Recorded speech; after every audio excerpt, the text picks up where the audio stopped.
sur le potentat des ondes FM. « 101.2 » La passion a toujours raison. La Sotelma Malitel vous donne l'heure.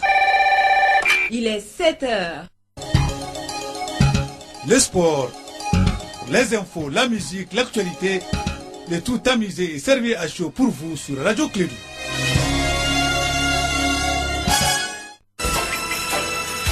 Radio Clédou, le journal avec Sotelma Malitel. Mesdames et messieurs, fidèles auditeurs, bienvenue à vous tous, bon réveil, agréable journée, bonne chance et très bon travail. Soyez parmi les heureux et les chanceux de ce matin. Ensuite, parmi les bâtisseurs de cette grande nation, le Mali. Bonjour à vous tous, quel que soit le continent, quelle que soit votre raison et quel que soit votre nom et quelle que soit votre ethnie et quelle que soit votre langue. Voici pour vous le journal, une information qui sera donnée par Bakary Sissé. Moi, je m'appelle Abdoulaye Andan. Nous sommes aujourd'hui mercredi 30 juillet de l'an 2019. Il est 7h01, mi-temps universel. Voici la parole à Bakary Sissé. Bakary, bonjour, bienvenue. Oui, merci à toi Abdoulaye et bonjour à toutes et à tous. Bienvenue dans cette édition, la première de Clédou Info qui sera émaillée par plusieurs informations. Nous allons commencer par la pose de la première pierre de la nouvelle usine des transformations du lait local. C'était hier dans la zone industrielle de Djala-Korobougou sur la route de Ségou. Cette industrie, selon les initiateurs, valorisera le lait local mais aussi augmentera les capacités de notre pays en transformation du lait cru local. Le portage sera signé à Runaba. Et puis 2856 tonnes de céréales, c'est le don de la CEDEAO au Mali. Il vient donc de la réserve régionale de sécurité alimentaire de la CEDEAO et ses partenaires techniques et financiers. Un acte de solidarité envers le peuple malien. C'est ce que Fanta Diakité va nous dire dans son reportage. Sur le plan international, le projet de loi sur la recomposition de la commission électorale indépendante en Côte d'Ivoire a été voté hier soir, le 30 juillet, en séance plénière au Parlement ivoirien, où les députés du parti au pouvoir sont majoritaires. On en parlera également. Et puis la page invitée, aujourd'hui, nous allons recevoir le ministre de l'Environnement, Oussini Amio Guindo, qui vient de boucler une mission dans la région de Mopti. Il sera interrogé par Kassim Traoré. C'est le titre de ce journal. Le développement dans un instant.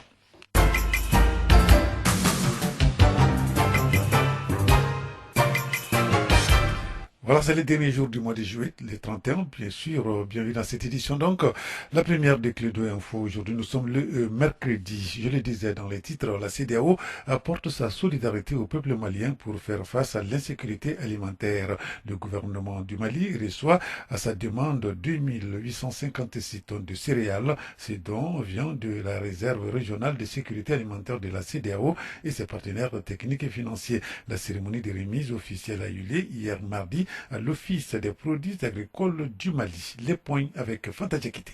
2856 tonnes de céréales pour venir en aide à nos populations en situation de crise alimentaire dans le centre et le nord du Mali. Ce geste de solidarité entre les pays africains vient de la réserve régionale de sécurité alimentaire de la CEDEAO. Baber Gano, ministre de l'intégration africaine. La mise à la disposition du stock de 2856 tonnes de céréales vient à point nommé au moment où le gouvernement du Mali est confronté à une situation alimentaire précaire dans sa partie centrale et septentrionale. Depuis 2013, les chefs d'État des pays de la CEDEAO ont créé la réserve régionale de sécurité alimentaire pour couvrir les urgences alimentaires dans la région. Ségou Sangaré, commissaire de la CEDEAO de l'agriculture, de l'environnement et des ressources en eau. Ils ont reconnu à cette époque-là l'intérêt et l'importance stratégique lorsqu'il y a des calamités qui se manifestent dans un pays, qu'on ait tout de suite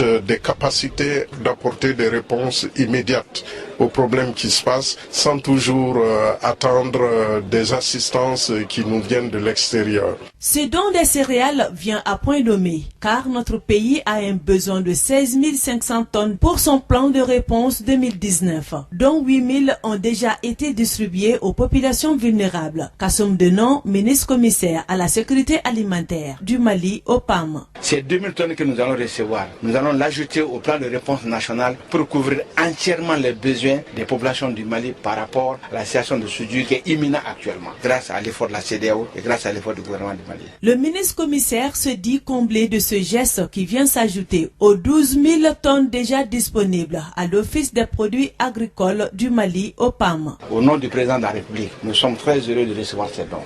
2856 tonnes de céréales, extrêmement important. Cela démontre et traduit véritablement la solidarité africaine et surtout démontre que les pays africains, ensemble, les efforts en commun peuvent arriver au bout de tout ce qui est défi à relever au niveau du continent. D'ores et déjà, des dispositions sont prises pour la période de soudure à travers la programmation de l'achat du complément dès la semaine prochaine. Alors, merci Fanta Diaguité pour ces précisions. Bientôt une nouvelle usine de transformation du lait local.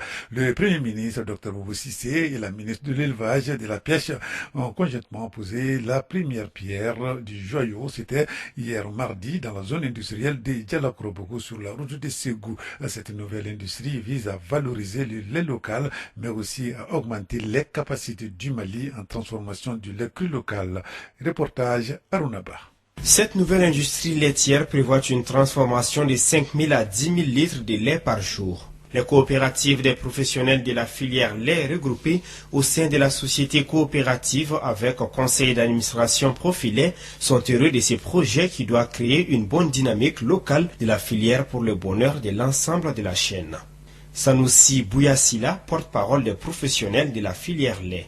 On mettra sur le marché malien du lait pasteurisé, du yaourt, du fennet, du fromage frais, de la crème fraîche répondant aux normes et qualités internationaux. Aussi, cette unité de transformation de lait local répondra triplement à la vision du président de la République, à savoir la création d'emplois, surtout dans les milieux ruraux pour des milliers de jeunes, la transformation et la valorisation de nos produits agricoles et l'atteinte de la souveraineté alimentaire. La construction est financée par le budget national à hauteur de 661 662 600 francs CFA pour un délai d'exécution de 3 mois. Elle va réduire considérablement la dépendance du Mali vis-à-vis de l'extérieur en matière de lait. Kane Rokia Magiraga, ministre de l'Élevage et de la Pêche. En effet, disposant d'un important cheptel laitier constitué d'environ 1 881 340 vaches, 13 702 500 brebis, 18 918 740 chèvres et 401 530 chamelles. Le Mali dépense chaque année plus de 18 milliards de francs CFA pour l'importation du lait en poudre et autres produits laitiers. La production disponible en lait de 2018 a été 933 424 tonnes sur un potentiel évalué à 2 121 420 tonnes. La collecte contrôlée de lait par le réseau constitué de 119 centres et mini-laiteries a été de 7 430 tonnes sur lesquelles 3010 tonnes seulement ont été transformées. Le lait est un produit avec une audience de consommation très élevée. Sa transformation permet d'avoir une forte valeur économique, entre autres les gués, les yaourts, le beurre ou encore le fromage. Merci Arunaba. Donc en tout cas c'est une bonne nouvelle pour notre pays. Alors commençons maintenant à transformer nos produits de première nécessité. C'est la fin de semaine que les travailleurs de l'hôpital Gabriel Touré organisent des sittings devant leur établissement. Ils demandent des matériaux de travail et également de meilleures conditions de travail. En dehors de l'hôpital Gabriel Touré, les urgences des autres hôpitaux du Mali également sont confrontées à d'énormes difficultés. Kassim Traoré nous en parle. À Bamako, l'hôpital le plus fréquenté est le centre hospitalier universitaire Gabriel Touré. Cela fait 2 semaines que des travailleurs de ce CHU organisent tous les matins 2 heures de sitting dans leur cours. Jimé Kanté, porte-parole du syndicat des travailleurs du CHU Gabriel Touré. Nous sommes à l'hôpital Gabriel Touré. Gabriel Touré, c'est un CHU, c'est l'hôpital le plus fréquenté du Mali, c'est l'hôpital le plus important du Mali, c'est l'hôpital qui reçoit 100 000 patients par an. Et dans cet hôpital aujourd'hui, trouver de l'alcool pour les soins, une paire de gants ou du simple papier pour faire une radiographie est un luxe. Professeur Mahaman Django Djibo, des services de réanimation et de médecine d'urgence. Le service d'accueil des urgences, il fonctionne en respectant ce qu'on appelle la loi hospitalière. Cette loi est très claire. Elle dit que quand un patient en urgence sollicite le service d'accueil des urgences, quand il arrive, nous devrons assurer sa prise en charge sans lui demander quoi que ce soit. C'est pourquoi Je pense qu'aujourd'hui, c'est le seul service d'accueil des urgences au Mali qui utilise ce qu'on appelle les attestations de traitement. Sur la rive droite du fleuve Niger, à la descente du 3e pont de Bamako, se trouve l'hôpital du Mali. Dr Mahamadou Abdoulaye Chab Sissé, chef du service des urgences de l'hôpital du Mali. La mission des services d'accueil des urgences, c'est une mission de soins d'urgence. Donc pour cela, nous procédons à un triage en fonction des signes de gravité des patients les plus urgents. Et le triage nous conduit à la catégorisation, les urgences absolues et les urgences relatives. Tout ce que nous catégorisons d'urgence absolue doit bénéficier rapidement d'une prise en charge intégrale et totale. Après les services d'urgence, le patient est orienté en fonction de sa maladie. Dr Sidibé Djeneba Diallo, médecin gestionnaire des hôpitaux. Concernant les urgences médicales, c'est surtout chez les patients qui sont des pathologies chroniques comme les complications du diabète, soit une hypoglycémie, soit une acidocétose diabétique, soit un coma hyperosmolaire. À côté des pathologies médicales, il y a les pathologies traumatiques, surtout les accidents de la voie publique qui constituent le quotidien du service d'accueil des urgences de l'hôpital du Mali et qui représentent 40% des cas. Le service d'urgence de l'hôpital Gabriel Touré a 30 lits contre 10 pour l'hôpital du Mali, alors que l'affluence augmente de jour en jour. Les professionnels demandent une amélioration de leurs conditions de travail. Si on pouvait penser un peu à garnir les pharmacies hospitalières, ça nous permettrait d'être efficaces et efficients dans la prise en charge de tout venant. On va avoir ce qu'on appelle maintenant les nouvelles urgences. C'est tout ce qui sera lié aux attentats, tout ce qui sera lié au conflit, tout ce qui sera lié à ce qu'on appelle les nouvelles maladies. Et dans cette réorganisation, il faut bien entendu obligatoirement qu'on ait un personnel qui soit non seulement un nombre suffisant, mais il faut que ça soit un personnel en qualité aussi. Au niveau de l'hôpital du Mali, un nouveau service d'urgence est en chantier. Le ministère de la Santé et des Affaires sociales annonce des actions du côté du CHI Gabriel Touré. En attendant, les travailleurs continuent leur sitting quotidien.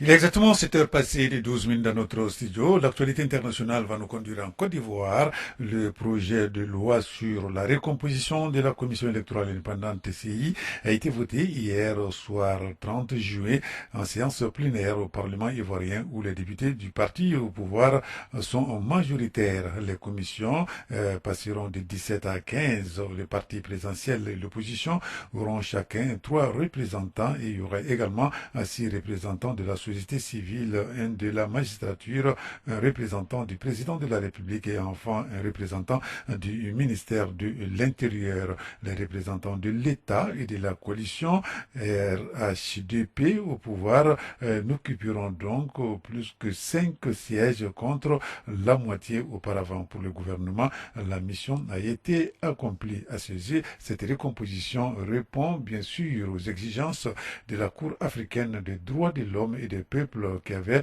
émis fin 2016 un arrêt recommandant donc une commission indépendante pliée et équilibrée. Le chef d'état-major de l'armée algérienne a rejeté hier mardi 30 juillet des mesures d'apaisement demandées par le groupe de médiateurs pour lancer les consultations sur les modalités de la présidentielle. Le dialogue a pour but d'organiser une élection présidentielle le plus rapidement possible, a déclaré Ahmed Saïd Gaïd Salah. C'était hier. Si cette position n'est pas nouvelle, les chefs d'état-major général et algérien a cette fois mis à mal l'initiative du dialogue. Et puis des milliers de jeunes ont marché dans plusieurs grandes villes du pays hier 30 juillet pour protester contre la répression de lundi qui a fait au moins 5 morts et 62 blessés lors d'une marche pacifique d'étudiants, donc selon le comité des médecins. Retour ici au Mali pour recevoir notre invité. Notre invité, il s'appelle Ousseini Amio Guindo, il est le ministre de l'Environnement. Il vient de boucler une mission dans la région de Mopti. Il répond ici aux questions de Kassim Traoré sur la situation sécuritaire liée à la gestion du foncier. Monsieur le ministre, bonjour. Bonjour. Bonjour, monsieur. Vous venez de terminer une mission, on peut dire une triple mission, par rapport aux objectifs de votre département, les reboisements, surtout en cette période hivernale. Quelles ont été les grandes étapes? On peut résumer cette mission, en tout cas, comme étant une mission de gestion de crise. Vous savez, la 5e région, notamment la région de Mopti, est une région aujourd'hui, comme à l'instar même de tout le centre du pays, donc en proie à l'insécurité, due surtout à des problèmes de cohabitation entre pasteurs et paysans. Entre paysans même, il y a des problèmes, parce que la justice n'a pas toujours été juste, comme on le dit, entre guillemets, dans la zone. Et comme partout au Mali, vous le savez, des conflits liés aux terres, ici, et très souvent, qui ont été très mal gérés, souvent entre paysans eux-mêmes, entre pasteurs eux-mêmes, entre éleveurs eux-mêmes, autour de la zone de pâturage. Si aujourd'hui, excusez-moi, un sous-préfet prend ta zone de pâturage pour donner à un autre, le lendemain, le préfet le prend pour le donner à un 3e larron. Ensuite, il y a le juge qui le prend, qui donne à un 4e. Ensuite, on va. Donc, c'est devenu une affaire d'argent et réussissent à ce niveau que ceux qui ont réellement de l'argent ou peuvent vendre les animaux. Donc, ça a créé beaucoup de problèmes. Sur toute la superficie du pays de Gon, il n'y a que 10% des terres cultivables. Donc, les 90% sont des terres qui ne sont pas cultivables. Donc, toute la pression, que ce soit pour les paysans, que ce soit au niveau des pasteurs, se déroule sur cette petite portion de 10% d'espace. Donc, souvent mal gérée par l'autorité, donc qui crée des difficultés comme ça. Est-ce que vous pensez aujourd'hui que les concertations qui étaient en cours il y a quelques jours peuvent être des solutions par rapport à cette situation, étant donné que même si on sait que les populations partout ont demandé la sécurité, le retour de l'armée? Je pense que la première des choses, c'est d'abord le retour de la sécurité. C'est vraiment la première des choses. Et deuxièmement, aujourd'hui, le dialogue qui se fait, je pense qu'il est utile parce que, vous savez, cette question aussi a beaucoup souffert de manipulation. Très souvent, des gens résidant à Bamako, alors souvent en mal de popularité, se sont toujours mis à instrumentaliser ces conflits. Et souvent leur donnant des attitudes, à dire tribales ou communautaires. Ce n'est pas le cas, je l'ai dit. Et au pays de Gon, on dit que c'est un Dogon-Peul. Aujourd'hui, ce qui s'est dit partout, c'est Dogon-Peul. Mais comment ils expliquent ce qui se passe à Massina? Est-ce que c'est les Dogons qui sont à Massina? Je pense qu'il faut que les gens aient l'honnêteté de dire la vérité. Je sais que ça arrange beaucoup que notre conflit soit interprété comme un conflit ethnique, mais qu'il parle aussi de ce qui se passe à Massina. Ce qui se passe à Djenné, il n'y a pas de Dogon à Djenné, il n'y a pas de Dogon à Massina.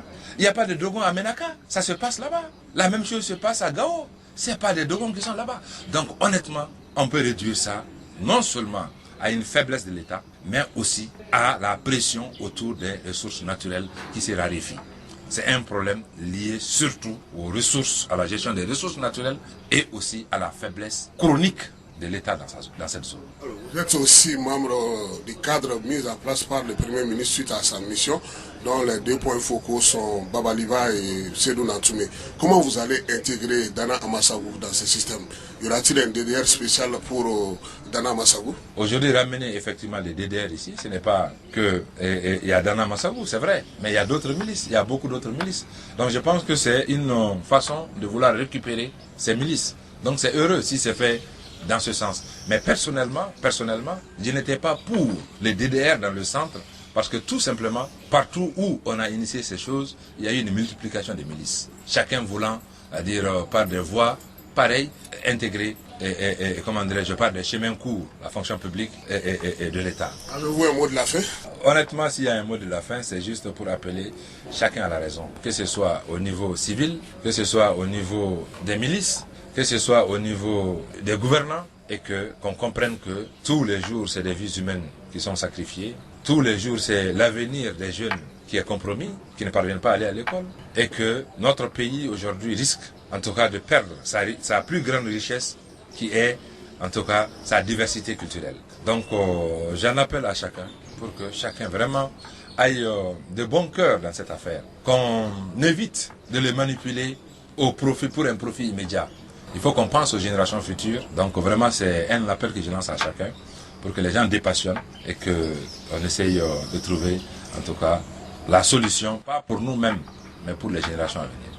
Merci beaucoup. Merci beaucoup. Voilà, donc là, c'était le ministre de l'Environnement, Ousseini Amion Guindo, qui était l'invité de Clédou Matin.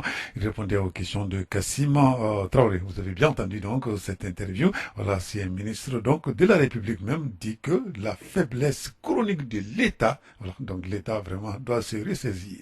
Voilà, donc c'est tout pour cette édition, la première de Clédou Info. Merci de l'avoir suivi. La présentation a été assurée par Bakary Sissi au micro, mise en œuvre de Léandane. Restez avec nous dans un instant, la chronique électe sur notre antenne. Radio Clédou, le journal avec Sotelma Malitel.